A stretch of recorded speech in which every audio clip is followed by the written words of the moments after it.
Hello there. As you can see behind me, I've got several VP44s, and amongst them I've got some hot rod VPs as well. Today's video I'm going to be telling you what's inside a VP44, kind of how it works, and through understanding how it all works, how can we hot rod these things and improve them, as well as what's inside a hot rod pump. I unfortunately don't have a side stage 2 or a monster mic pump, so I can't get into what they do, but I can speculate based on what I've heard and some of the things I see. If you like this type of content, make sure you're subscribed to the channel so you don't miss out on any sort of mechanical teardown or hot rodding things such as this. Anyways, let's get to it. Okay, so how this is going to go is going to start off with the basics, and as the video goes on, I'll get more in-depth and in more detail. So everyone's starting from the same level of knowledge, and progressively we'll learn more together. So we've got the VP44 here. It comes on 1998 to 2002 Dodge Rams, and I imagine that's where my common target audience is going to be in pertaining to these. However, there are some other applications, such as a 5-cylinder TDI engine from Audi in Europe, and there might be some other ones as well too, so I'd be curious to look at those. Now, for the Dodge application, we've got it with a 6-cylinder pump head on it, and it's makes about 235 horsepower in the stock application. The pump is driven off the front here, which of course, as you can see, shoots fuel out the back. And we'll get into the internal components in a minute. This is the PSG. It stands for something I'll put right here, and it's the controller that controls the pump. This is the underside of the PSG. See, it has a O-ring here, and then this is a sensor to check the tone ring for the position of the pump inside. And then attached to it, we have the fuel control valve. It's electric. It's energized, and it pulls a thing in and out, and it controls fueling. I'll get into that a little bit more later too. And this is the timing control solenoid, which both of these are located right in the center and the bottom here for either of them. I've got a pump in my vise here sideways, just to orientate yourself. This is the PSG sits on top of the pump. This is your fuel inlet right there, so your lift pump fuel comes inside. This fills this cavity here, and this cavity is used to cool the electronics. And then this is your return passage right here. And you can see this is the actual fuel that goes into the pump. It goes down here, and you can see it continuing in right here. And then it goes through here, this way, and then down here. And we'll get more into that later. But that's just kind of pertaining to the PSG and the top of it. Now I figure the best way to tell you about how this pump works is to go in reverse. We've got where the fuel comes out of, and this is the delivery valve kind of outlet thing. There is no delivery valves. I'm not really sure what to call them. Fuel holders, whatever the case. I might have a picture of a cutaway of these things, but you can see right through it. It has a hole, but it also has some sort of valve and spring assembly. And I don't have any to spare to take apart here. So if I can find a diagram, I'll put it in here, and you guys can see that. So anyways, fuel comes out of there, and this is your pump head. So there's these little... Here's one of the plungers. It's got a little O-ring in the end of it. Imagine that's just to keep it from going in too much. It's got a round head. This is the bottom side of it, a little dimple in it. A round head as well too. These sit in this rotor right here, like so. And it has a roller that sits like this. I think it's like that. So those plungers push up against this roller, and that roller acts on this cam ring here. So as it goes in, that pushes the plunger in, and it creates injection pressure and pushes it out, and then it goes down, allows it to fill, ramps up, injects. Next part of pumping is we have the cam ring. Now this one I believe is an HO cam ring, and I'll provide a picture of an SO one because I don't have an SO pump apart right now. And the HO pumps, part of hot rodding here, HO being the high output 6-speed trucks, have the this one, and then there's an SO pump that has a less aggressive cam ring. And I know for a monster mic pump, which is one of the rank hot rod pumps you can get, they have a custom ground cam ring. Now, I don't have a picture of those. I'd like to see one. If anyone has a picture, let me know and I'll see if I can include it.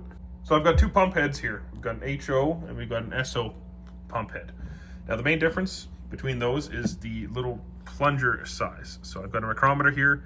This is it in inches. This is the SO plunger. This is it in metric. Then here is the HO plunger.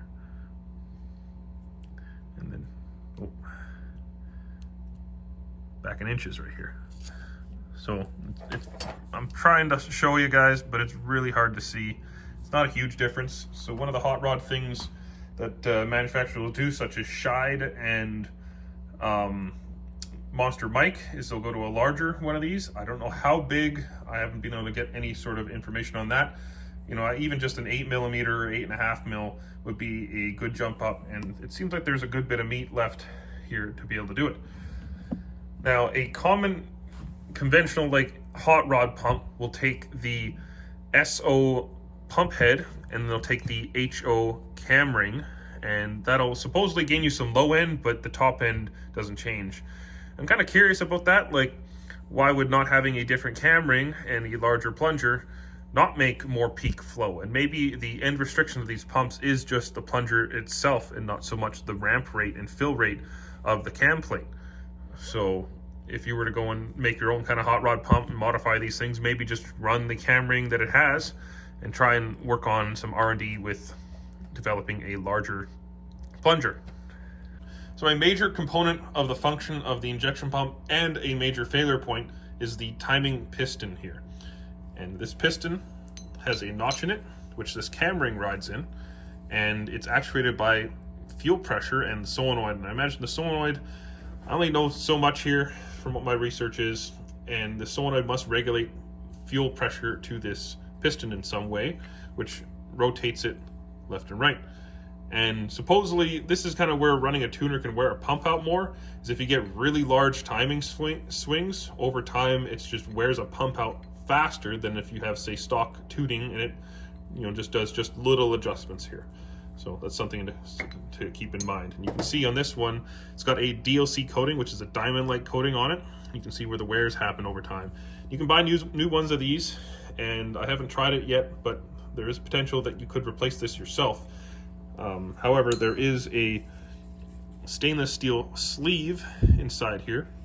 You can see the sleeve, and that might be a little difficult to knock out of there and replace. An early problem with the VP44s, from what I found, is that when they first came out, they didn't have that stainless steel sleeve. It was just a steel piston in an aluminum body. And what they did after having to warranty these things so much is most rebuilt VP44s have that stainless steel sleeve in the DLC piston. So you won't see a lot of VP44 failures compared to before. Another thing that changed is we went from sulfur diesel to ultra low sulfur diesel. So you have less wear additives. So that's another important part of running something such as Hot Shot Secret, or even just engine oil or two-stroke oil, or any sort of lubricity additive to your pump will help your pumps out. It doesn't matter what it is, P-pump, CP3, or the VP44. I'd really recommend running that, especially as these trucks get older. Fuel pressure isn't always the case with these things, and I think, you know, having hot fuel, of course, isn't going to lubricate as well as cold fuel. So there's multiple factors on this, but just some things for you guys to consider. So there's one more critical component of the injection pump, and that's the Vane pump, and it's located all the way at the front of the pump, and I haven't had any pump torn down to that level yet.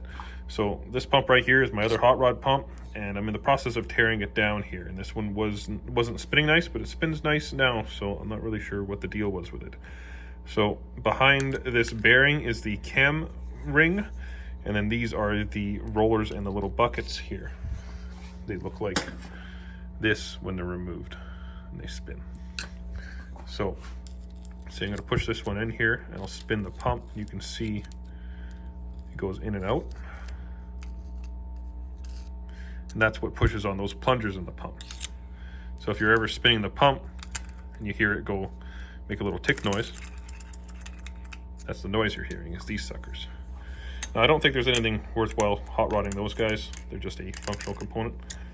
So I'm going to remove them here, and I'll show you the next stage. One more thing I should show. This is the timing piston right here, and I showed you earlier how it works. Now as I push it in, it changes. It's hard to show with one hand. You can see it just moves.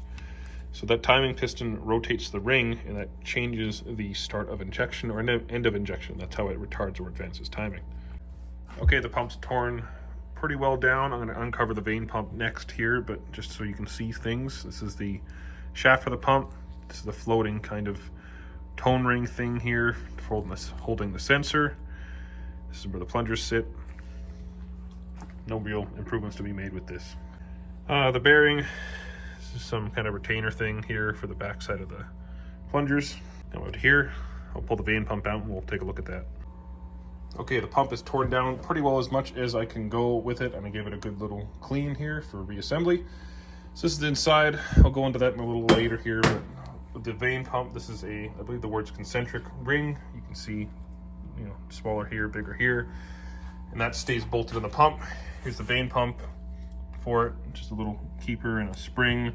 They sit in here, and as this spins, it has some teeth here, just for the pump shaft to ride on.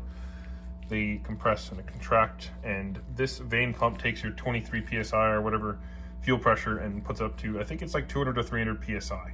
And so that's kind of something to consider, either raising the pressure that this outputs or raising the efficiency of this pump. Like, you can run the VP44 without a lift pump, and provided you have good flow, the Vane pump moves quite a bit. So what kind of knocks them out when you have poor fuel pressure is a restriction where it actually can't suck enough from the lift pump. So we'll leave that over there. So we're going to talk about the fuel fittings here. So you have, of course, your inlet, and then this is the actual inlet to that whole stream. It goes from here, there, does a 90, comes down, and goes through here. And this is I believe this is a fuel pressure regulator that sits right here. Okay, so I took this apart. Pretty simple, just kind of remove the clips for this guy. And it's just a spring and this little piston thing here, and you can see there's a hole right there, and then there's these holes right here. And I'm looking at it and I'm thinking, well, how the heck does this work? Like, when this is all together, that little piston thing pretty well covers the holes right there. I'm like, something ain't right. And actually, I was looking at this all wrong. That's the high pressure side of the pump, and this is the inlet low pressure side of the pump. So makes sense with this being the fuel pressure relief. And with looking at that again, I had missed that. You can just see right there, there's actually a passage that goes up this way.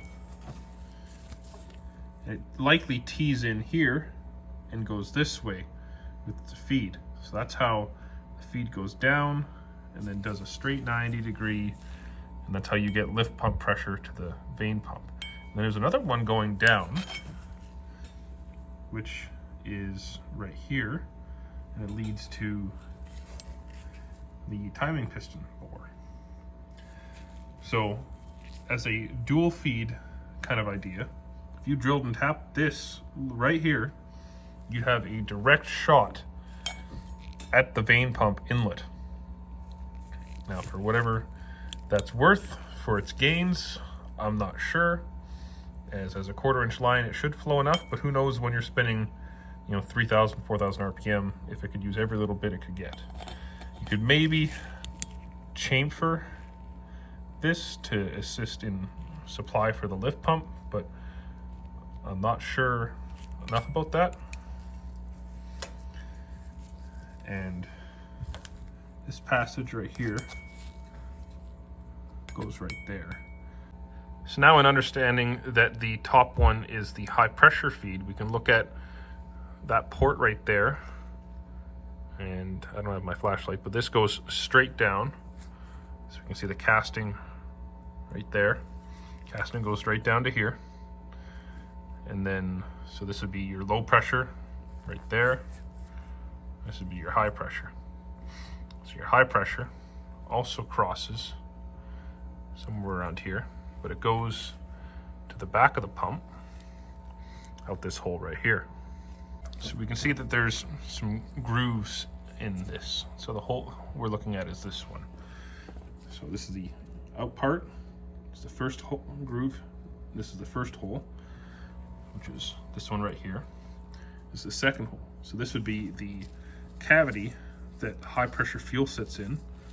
which then goes in the center and would supply to the plungers.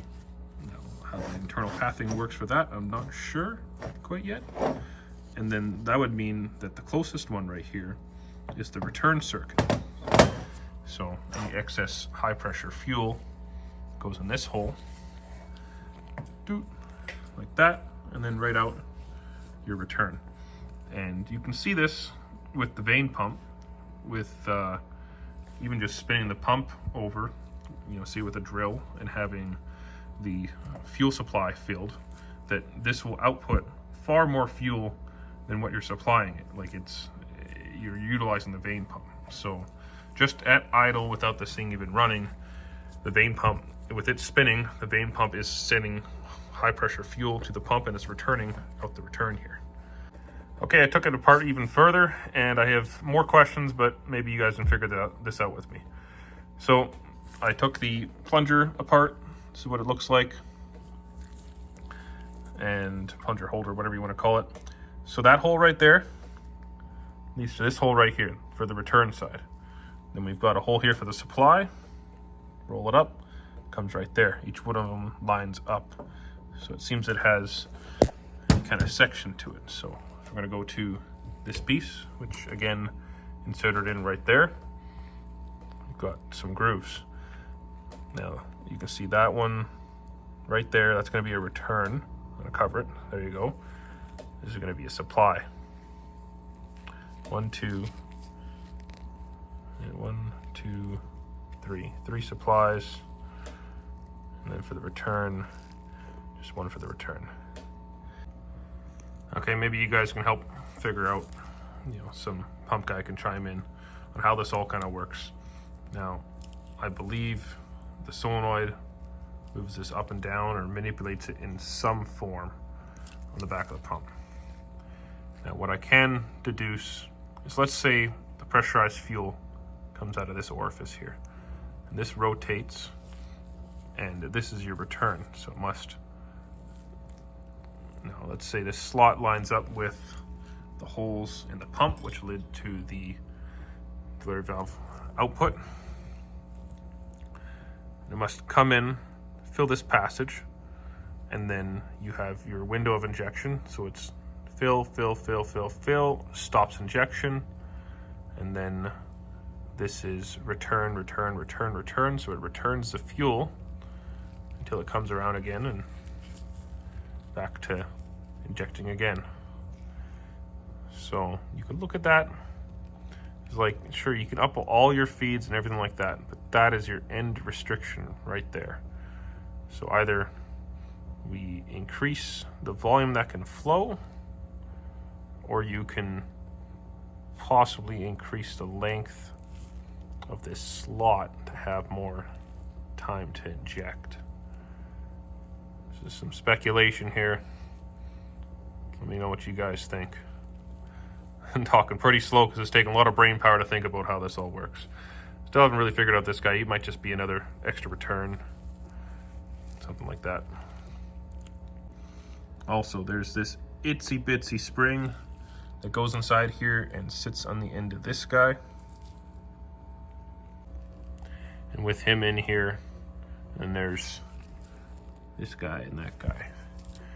You can compress this just a little bit, and maybe that's how that solenoid works, is it moves it up and down, which there's some insane level of control here. Just that little movement, you can do 3-cylinder high idle where it's able to, it must shut off that port right there as it's spinning, turn it on, fire, turn it off, on, off, something like that. Okay, I can't exactly show it, but what I did was I put my 2 fingers over the other holes, blew in this, and then, so it was supplying, and then as I pushed it, I could hear a hiss from here, push it in, can't hear. Open, hear, close, can't hear. So, let's say the wiretap or like the 4K fueling box, it must hold this up so it can't shut off injection. So you're getting, this is your maximum injection duration.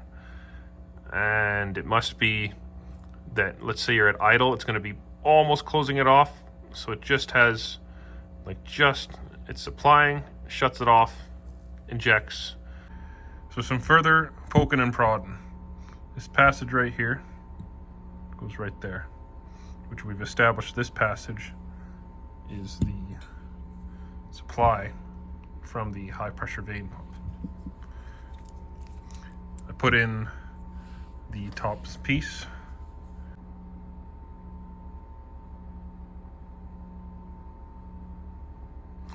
Okay, so you can see that's where the spring is.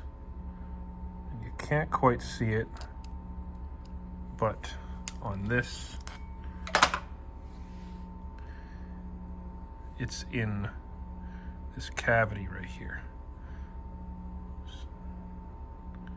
That's where that's at. So the spring sits on the end, and then above that's the cavity. And it must be, if it moves down, it returns fuel to that other passage, the lower one right there. So some further hot rodding.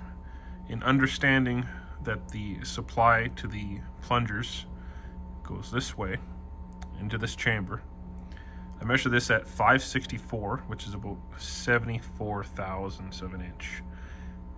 Now you could maybe, this is just speculating, drill that sucker out just a little bit bigger. You'd ideally want to offset drill it so it's still in line with this passage, as I don't know if you drill more this way, if you could have issues. However, just looking at the pump here, there isn't anything going on going the other way. It just has to line up those holes when it's injecting fuel. So I don't think there'd be any issue if you drilled that bigger.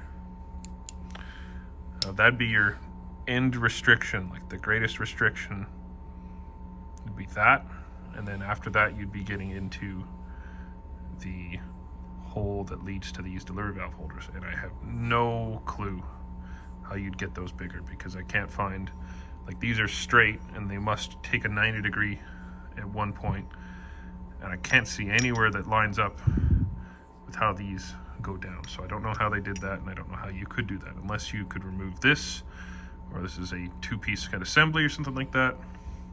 Something to consider. You could possibly radius these going left and right more, not this way, as looking in here, it has that kind of chamfer there, and you could maybe drill these out just a little bit, but you wouldn't want to get into that chamfer, as you could cause some issues with sealing. I don't see any reason why these can't almost just have like a whole groove going all around, or just radius them left and right even more, as it is just in a kind of cavity there, like a recess, and that whole thing would be pressurized, so it has the ability to be fed 360 degrees. Hell, you could even possibly drill more.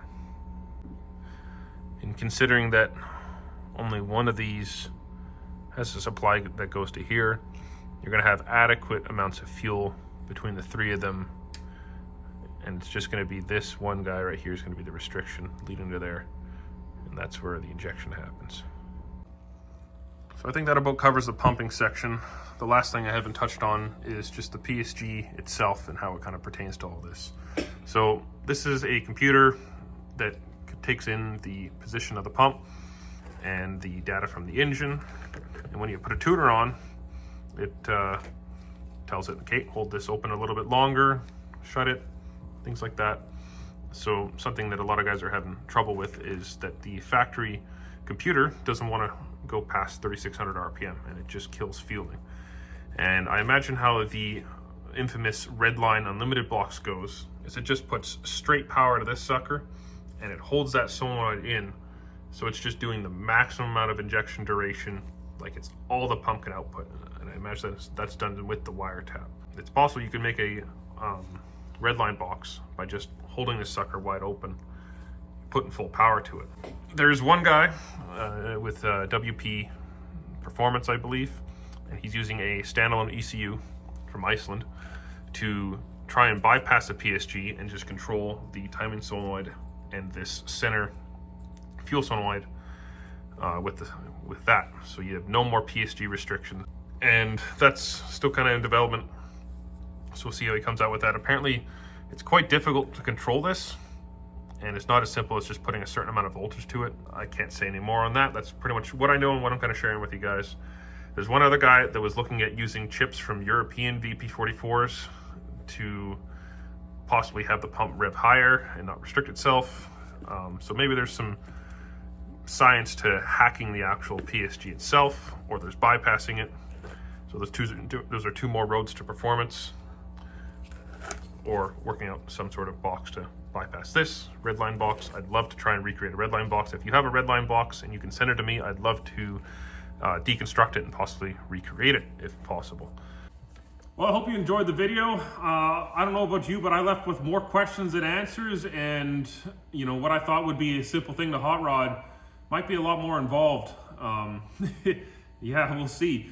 I might be potentially getting sent a Scheid Stage 2 VP with a dead computer and a Monster Mic VP with a dead computer. So if that works out, I'll make another video on that, so make sure you subscribe so you don't miss it out. I also have another VP video where I swapped the PSG on a hot rod pump from one pump to another. One had a dead PSG, the other one had a good PSG, but some bad internal components. And my hope is that I can have a working hot rod pump after that. So make sure you're following along. We can see how that turns out once I swap it on the truck to find out if it works. I'd love to hear from you if you have any suggestions on hot rodding or some knowledge on how this all works. I'm going in here a little bit blind. I can put some links in the description of some cool videos I've seen about the teardown and some flow paths and things like that, and some other good informative VP44 videos. So you can check that out. If you enjoy this type of content, please consider subscribing to the channel. I also have a video coming up on my P-Pump 6.7 here, as well as a Cummins Swap 68 Nova. So hope you enjoy it all, and I'm getting pretty tired here. Thanks for watching.